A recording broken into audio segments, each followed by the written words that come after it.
If you follow this channel, you're probably aware of the fact that although my primary focus is music, from time to time I like to read poetry. That happens whenever the occasion is right or my mind's in the right place for it. For the past couple of months, I've been reading a lot of Irish poets and have often found Seamus Heaney to be speaking my heart.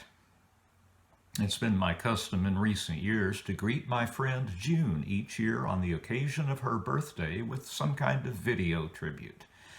And heretofore, that greeting has been a musical one. But this year, 2020 being the life-upending, life-redefining year that it has been, I thought to share some of Heaney's sonnets with her and with anyone else who'd like to listen to these. These are the Glanmore sonnets, of which there are 10, published in 1979. These poems have nothing directly to do with birthdays, but since birthdays are, after all, only annual markers on the tiny arc traced by our lives as our solar system makes its majestic 250 million year trip around the core of the Milky Way galaxy, and Heaney's poems deal with the very themes of our short lives, I thought this collection to be an appropriate reading for the occasion. They're so rich in meaning, layers and layers of meaning, and I won't dare comment on them, but will instead let them speak for themselves. June, I hope you enjoyed these. Vowels plowed into other, opened ground. The mildest February for 20 years is mist bands over furrows, a deep no sound, vulnerable to distant gargling tractors. Our road is steaming, the turned-up acres breathe. Now the good life could be to cross a field and art a paradigm of earth new from the lathe of plows. My lee is deeply tilled. Old plow socks gorge the subsoil of each sense, and I am quickened with a redolence of farmland as a dark, unblown rose. Wait then, breasting the mist, in sowers' aprons my ghosts come striding into their spring stations. The dream grain whirls like freakish Easter snows.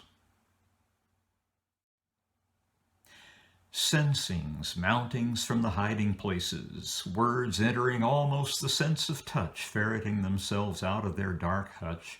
These things are not secrets but mysteries, Wesson Kelly told me years ago in Belfast, hankering after stone that connived with the chisel, as if the grain remembered what the mallet tapped to know.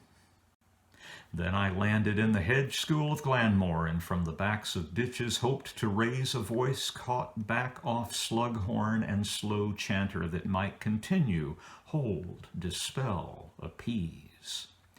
Vowels plowed into other, opened ground, each verse returning like the plow turned round. This evening the cuckoo and the corncrake, so much, too much, consorted at twilight. It was all crepuscular and iambic. Out on the field a baby rabbit took his bearings, and I knew the deer, I've seen them too from the window of the house, like connoisseurs inquisitive of air, were careful under larch and May-green spruce. I had said earlier I won't relapse from this strange loneliness I've brought us to. Dorothy and William, she interrupts, you're not going to compare us two. Outside a rustling and twig-combing breeze refreshes and relents his cadences. I used to lie with an ear to the line, for that way, they said, there should come a sound escaping ahead, an iron tune of flange and piston pitched along the ground, but I never heard that. Always, instead, struck couplings and shuntings 2 miles away lifted over the woods. The head of a horse swirled back from a gate, a gray turnover of haunch and mane, and I'd look up to the cutting where she'd soon appear. 2 fields back in the house, small ripples shook silently across our drinking water as they are shaking now across my heart, and vanished into where they seemed to start. Soft corrugations in the boor tree's trunk, its green young shoots, its rods like freckled solder. It was our bower as children, a greenish, dank, and snapping memory as I get older. And elderberry, I have learned to call it. I love its blooms like saucers brimmed with meal, its berries a swart caviar of shot, a buoyant spawn, a light bruised out of purple. Elderberry? It is Shire's dreaming wine. Boor tree is bower tree, where I played touching tongues and felt another's texture quick on mine. So, etymologist of roots and graftings, I fall back to my treehouse and would crouch where small buds shoot and flourish in the hush.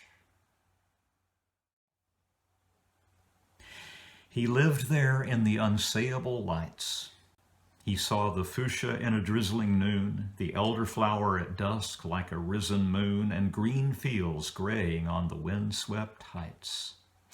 I will break through, he said, what I glazed over with perfect miss and peaceful absences. Sudden and sure as the man who dared the ice and raced his bike across the Moyola River. A man we never saw. But in that winter of 1947, when the snow kept the country bright as a studio, in a cold where things might crystallize or founder, his story quickened us, a wild white goose heard after dark above the drifted house. Dogger, Rockall, Malin, Irish Sea, green, swift upsurges, North Atlantic flux conjured by that strong gale warning voice, collapse into a sibilant penumbra. Midnight and close down, sirens of the tundra of Eel Road, Seal Road, Keel Road, Whale Road raise their wind-compounded keen behind the bays and drive the trawlers to the lee of Wicklow. L'Etoile, Le Guillemot, La Belle Helena nursed their bright names this morning in the bay that toiled like mortar. It was marvelous and actual, I said out loud, a haven, the word deepening, clearing, like the sky elsewhere on Menches, Cromarty, the Faroes. Thunderlight on the split logs, big raindrops at body heat and lush with omen spattered dark on the hatchet iron. This morning, when a magpie with jerky steps inspected a horse asleep beside the wood, I thought of dew on armor and carrion. What would I meet, blood-boltered, on the road? How deep into the woodpile sat the toad? What welters through this dark hush on the crops? Do you remember that pension in Les Landes where the old one rocked and rocked and rocked, a Mongol in her lap, to little songs? Come to me quick, I am upstairs shaking. My all of you birchwood enlightening. Outside the kitchen window, a black rat sways on the briar like infected fruit. It looked me through, it stared me out. I'm not imagining things. Go you out to it. Did we come to the wilderness for this? We have our burnished bay tree at the gate, classical, hung with the reek of silage from the next farm, tart-leafed as Inuit. Blood on a pitchfork, blood on chaff and hay, rats speared in the sweat and dust of threshing. What is my apology for poetry? The empty briar is swishing when I come down, and beyond, inside, your face haunts like a new moon glimpsed through tangled glass. I dreamt we slept in a moss at Donegal on turf banks under blankets, with our faces exposed all night in a wetting drizzle, pallid as the dripping sapling birches. Lorenzo and Jessica in a cold climate. Diarmweed and Granny waiting to be found. Darkly asperged and sensed we were laid out like breathing effigies on a raised ground. And in that dream I dreamt, how like you this, our first night years ago in that hotel when you came with your deliberate kiss to raise us towards the lovely and painful covenants of flesh, our separateness, the respite in our dewy, dreaming faces.